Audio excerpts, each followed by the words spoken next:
Alhamdulillah, wassalatu wassalamu ala rasulillah Sayyidina wa maulana Muhammad ibni Abdillah wa ala alihi wa sahbihi wa man tabi'ahu wa mawala. Ashhadu an la ilaha illallah wahdahu la sharika lah wa ashhadu anna sayyidana Muhammadan abduhu wa rasuluhu la nabiyya ba'dah.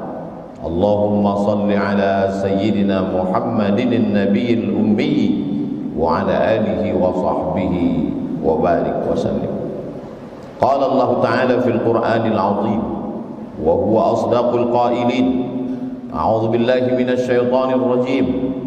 Ya ayyuhalladzina amanu taqullaha haqqa tuqatih wa la tamutunna illa wa antum muslimun. Wa qala ta'ala fi ayatin ukhra, ya ayyuhalladzina amanu taqullaha wa qulu qawlan sadida yuslih lakum a'malakum wa yaghfir lakum dhunubakum wa man yuti'illaha wa rasulahu faqad faza fawzan 'azima. Ibadallah, usikum wa nafsi bitaqwallahi wa ta'atihi faqad fazal muttaqun. Hadirin jamaah Jumat yang dimuliakan Allah Subhanahu wa ta'ala. Dia bawa pasukan berkuda hanya 32 orang saja. Yang berjalan kaki 40 orang. 72 orang yang terdiri dari orang tua, anak-anak dan perempuan. Lalu kemudian dikeroyok 40.000 pasukan. Tidak berimbang, karena bukan dua pasukan yang bersenjata. Rombongan 72 orang itu dipimpin oleh Sayyidina Al-Husain. Mengapa kita sebut dia Sayyidina? Karena Nabi yang mengatakan Innal Hasan wal Husain Sayyida syababi ahlil jannah. Sesungguhnya Hasan dan Husain Sayyid, pemimpin anak-anak muda penghuni surga. Anak-anak muda yang gugur mati sebagai syahid nanti masuk ke dalam surga. Pemimpinnya adalah Sayyidina Al-Hasan, Sayyidina Al-Husain. Sayyidina Al-Hasan meninggal sebagai syahid karena dia mati diracun. Sekarang tiba giliran adik kandungnya bernama Sayyidina Al-Husain, membawa 72 orang. 32 orang yang naik kuda, yang lain berjalan kaki dengan tenang. 40.000 pasukan sudah disiapkan oleh Ubaidillah bin Ziyad. Sebenarnya Yazid tidak terlalu takut kekuasaannya hilang, tapi Ubaidillah yang saat itu menjabat sebagai gubernur Kufah khawatir kalau sampai Yazid tumbang, Husain naik, maka hilanglah jabatanku. Maka dia kirimlah panglima-panglima perangnya, Syamar Ibn al-Jawshan, Umar bin Sa'ad, Zur'ah bin Sinan. Lalu kemudian Syamar berteriak, bunuh Husain. Maka mereka memenggal kepala Sayyidina Al-Husain, lepas kepala itu dari badan. Lalu kepala Husain mereka giring ke keliling negeri. Mereka ingin menunjukkan kepada rakyat bahwa kami kuat, kami berkuasa. 40.000 pasukan tentara kami meluluh lantakkan pasukan cucu Nabi Muhammad sallallahu alaihi wasallam. Untuk membahagiakan hati Yazid, maka Ubaidillah mempersembahkan kepala Husain. Lalu kemudian di depan Yazid, tongkat pendek mereka tusuk-tusukkan ke celah bibir kepala Husain. Sahabat Nabi yang hadir melihat peristiwa itu meneteskan air mata. Itulah bibir mulut yang pernah dicium oleh Rasulullah sallallahu alaihi wasallam. Hari ini begitu sampai hati kalian, memenggal kepalanya, menusukkan tombak tongkat pendek ke celah-celah bibir, mulut dan giginya. Tapi mereka memang sudah dirasuki syahwat dunia. Tak ada sedikit pun takut mereka kepada Allah Subhanahu wa ta'ala. Keliling negeri mereka bawa kepala itu untuk menakut-nakuti. Memang nampak dunia seperti tak adil. Sayyidina Al-Husain punya seorang anak laki-laki. Karena cinta dan sayangnya dia kepada ayahnya, maka dia beri nama anak itu Ali. Husain punya ayah bernama Sayyidina Ali, dan dia punya anak juga bernama Sayyidina Ali.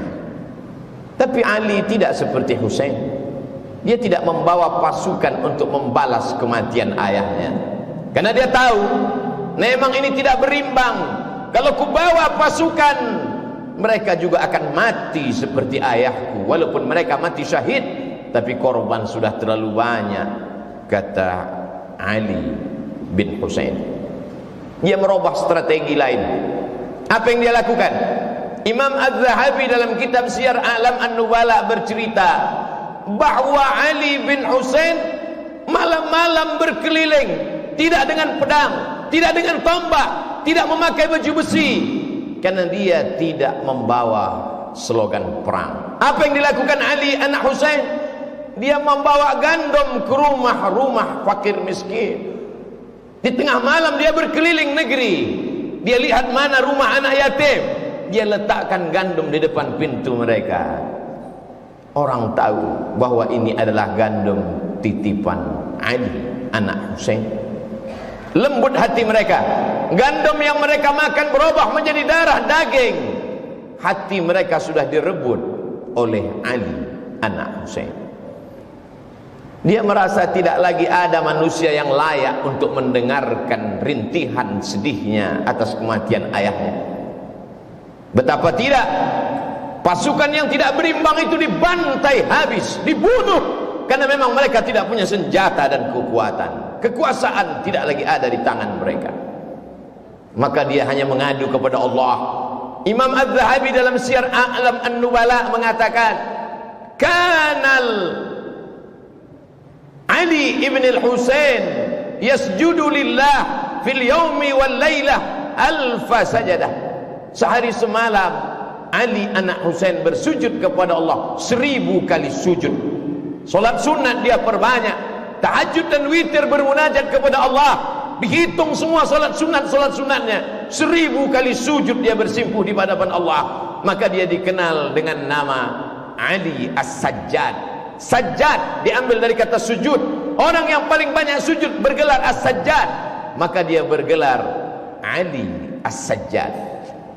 Saking banyak zikir dan tasbihnya, dia bergelar Zainal Abidin. Zainal perhiasan, Abidin orang yang banyak ibadah. Zainal Abidin perhiasan orang yang paling banyak beribadah.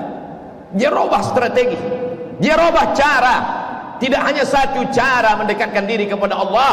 Kalau dulu ayahku dengan pedang sehingga gugur sebagai syahid, maka aku, kata Ali Zainal Abidin, dengan strategi yang lain, berbagi makanan sesuai dengan sunnah Nabi Muhammad SAW. At'imut ta'am, absyus salam, tebarkan salam. At'imut ta'am, bagi makanan. Wasallu bil laili wan nasu niyam. Ketika orang sedang tidur, disitulah engkau bermunajat, mengadu kepada Allah Subhanahu wa ta'ala. Maka dia bergelar Ali Zainal Abidin, Ali As-Sajjad, untuk membedakan dengan Ali bin Abi Talib. Ali bin Abi Talib kakeknya, Husain ayahnya. Ali As-Sajjad adalah dia, Ali Zainal Abidin adalah dia. Ali As-Sajjad, Ali Zainal Abidin, anak Husain, anak Fatimah, anak Sayyidina wa Maulana Muhammad sallallahu alaihi wasallam. Sampai suatu ketika seorang sultan raja bernama Hisham bin Abdul Malik. Kisah ini diriwayatkan oleh Al-Farazdaq. Pada saat musim haji, sultan raja di raja sedang melaksanakan haji. Saat dia umrah, ingin mencium Hajar Aswad, penuh Hajar Aswad, tak dapat dia cium. Pada putaran kedua, dia ingin mencium Hajar Aswad, melimpah manusia, tak dapat dia mencium. Pada putaran ketiga, keempat, kelima, keenam, sampai 7 putaran, sekalipun tak dapat dia mencium Hajar Aswad. Hisham bin Abdul Malik, raja dari Yaman sampai ke Mesir, sampai ke Andalusia. Tapi kemudian di celah-celah jamaah yang ramai itu, dia heran. Ada sesosok manusia yang biasa, pada putaran pertama dia mencium Hajar Aswad. Semua orang memberikan jalan. Pada putaran kedua, orang pergi menyamping memberikan jalan kepadanya, mencium Hajar Aswad. Berbisik kata di hati Hisham bin Abdul Malik, aku yang raja, aku yang sultan, aku punya tentara, aku punya kekuasaan. Mengapa aku tidak bisa mencium Hajar Aswad? Mengapa orang selalu menghalangiku? Siapa laki-laki itu yang setiap putaran dia mencium Hajar Aswad? Al-Farazdaq menjawab dengan syairnya, itulah dia Ali anak Husain yang ayahnya dulu kalian hantam, kalian bantai. Sekarang dia menang tidak dengan pedang, sekarang dia menang tidak dengan tombak. Hatinya menjadi raja di hati umat. Di hati umat dialah raja. Di mata kalian Hisham bin Abdul Malik lah raja, tapi di hati orang beriman raja mereka adalah Ali Zainal Abidin. Hari ini begitu banyak orang bernama Ali Zainal Abidin. Cobalah hitung di negeri, di kampung, di kota.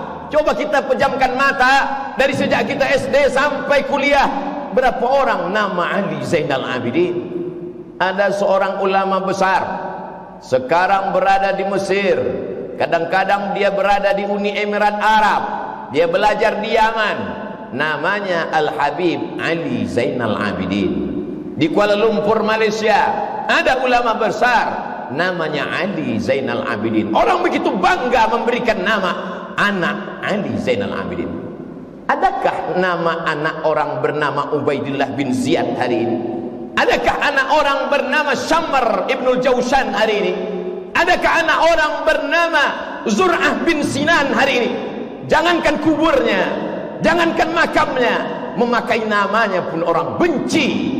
Tapi Ali Zainal Abidin tak pernah mati, harum semerbak. Ali Zainal Abidin punya anak dimuliakan bernama Muhammad Al-Baqir. Muhammad Al-Baqir punya anak dimuliakan bernama Ja'far Shadiq. Ja'far Shadiq punya anak dimuliakan bernama Ali Al-Uraidi. Ali Al-Uraidi punya anak dimuliakan juga bernama Muhammad. Punya anak dimuliakan juga. Muhammad Naqib punya anak bernama Isa, dimuliakan juga. Punya anak laki-laki bernama Ahmad Al-Muhajir. Ahmad Al-Muhajir, muhajir artinya pindah. Pindah dia dari Baghdad ke Yaman. Di Yaman dia beranak pinak. Anak pinaknya itu datang ke Nusantara membawa Islam dari keturunan Ali Zainal Abidin. Maka itulah marga-marga para habaib zuriat keturunan Rasulullah SAW. As-Saqaf, As-Segaf kata orang Nusantara. Al-Haddad, Al-Jifri bin Syihab bin Abi Bakar, melimpah ruah mereka. Lalu kemudian salah satu dari keturunan Ali Zainal Abidin itu menjadi mufti di kerajaan Mempawah di Kalimantan, bernama Husain Al-Gadri. Husain Al-Gadri punya anak laki-laki bernama Abdurrahman bin Husain Al-Gadri, orang pertama yang mendirikan kerajaan Islam Melayu di Kalimantan Barat, bernama Kerajaan Islam Melayu Al-Gadriyah. Istananya masih tegak berdiri hari ini di tepi sungai yang indah. Masjidnya masih besar hari ini, Masjid Al-Habib Abdurrahman bin Husain Al-Gadri. Begitu ternyata doa kakek mereka dulu yang teraniaya. Anak cucunya tetap dapat berkuasa, tidak di Jazirah Arab, tidak di Yaman, tidak di Mesir.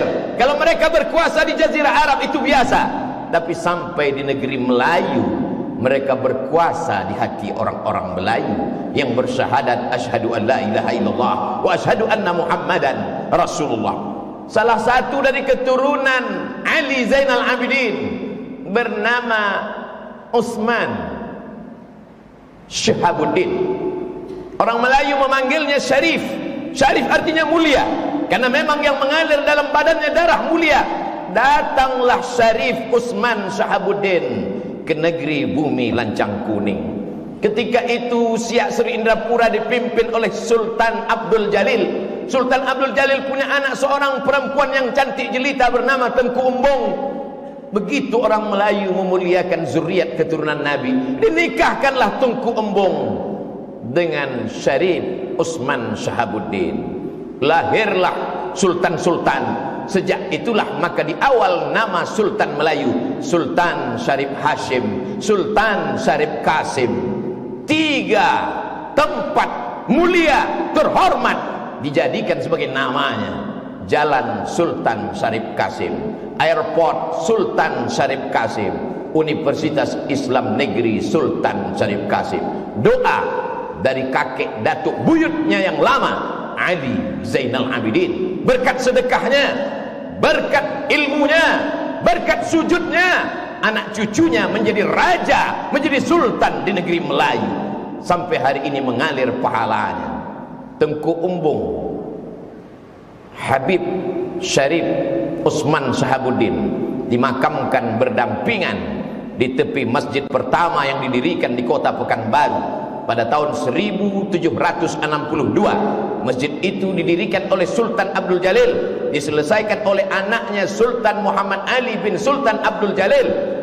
Hari ini menjadi bukti sejarah. Tamu-tamu Habib-Habib yang datang ke Pekanbaru berziarah ke makam cucu Ali Zainal Abidin. Walaupun orang Pekanbaru sendiri banyak yang tak berziarah karena tak tahu. Begitulah Allah memuliakan orang-orang yang soleh.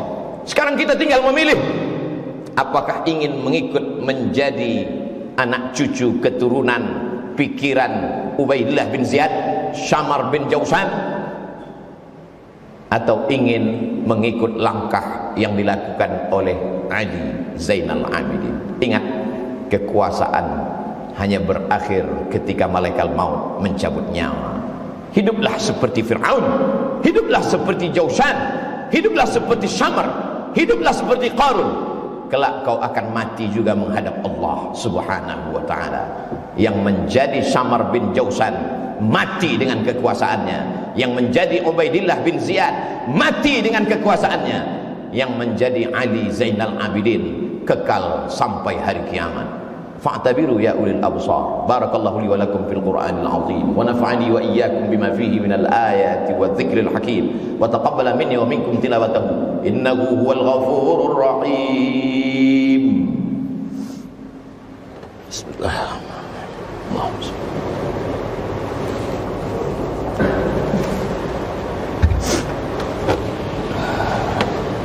Alhamdulillahilladzi bi ni'matihi tatimmu shalihat wassalatu wassalamu ala sayyidis sadat wa ala alihi wa ashabihi ahli al-fadail wal karamat. Asyhadu an la ilaha illallah wahdahu la syarika lah wa asyhadu anna sayyidana Muhammadan abduhu wa rasuluhu wa safiyyuhu min khalqihi wa khaliluhu addal amanah wa ballagha ar-risalah wa nasaha lil ummah wa tarakana 'ala al-mahajjatil bayda lailuha kanahariha la yazighu anha illa halik. Allahumma salli ala sayyidina Muhammadin an-nabiyil ummi wa ala alihi wa sahbihi wa barik wa sallim. Qala Allah ta'ala fil Qur'anil azim wa huwa asdaqul qailin. A'udzu billahi minasy syaithanir rajim. Bismillahir rahmanir rahim. Wal 'ashr innal insana lafi khusr illa alladhina amanu wa 'amilus shalihat wa tawasaw bil haqqi wa tawasaw bis sabr. Wa qala ta'ala fi ayatin ukhra inna Allaha wa malaikatahu yusalluna 'alan nabiy ya ayyuhalladzina amanu sallu 'alaihi wa sallimu taslima. Allahumma ighfiril muslimina wal muslimat wal mu'minina wal mu'minat al ahya'i minhum wal amwat bi rahmatika ya arhamar rahimin. Allahumma 'izzal islam wal muslimin wahdhuril kafarata wal musyrikin wa dammir a'da'aka a'da'ad din. Allahumma ansur man nasara ad-din. Allahumma anzil rahmata was salamata wal barakata ala hadhihi al jamaah. Allahumma dafa'anna al-ghala wal waba wal fahsya wal riba wal zina wal munkar wasuyub al mukhtalifata wasyada'id wal mi'an min baladina hadha Indonesia khassa wa min buldanil muslimina 'ammah. Allahumma ansur ikhwanana al-mujahidin al-mustad'afina fi Palestin wa fi Rohingya wa fi kulli makan min masyariqil ardi ila magharibiha.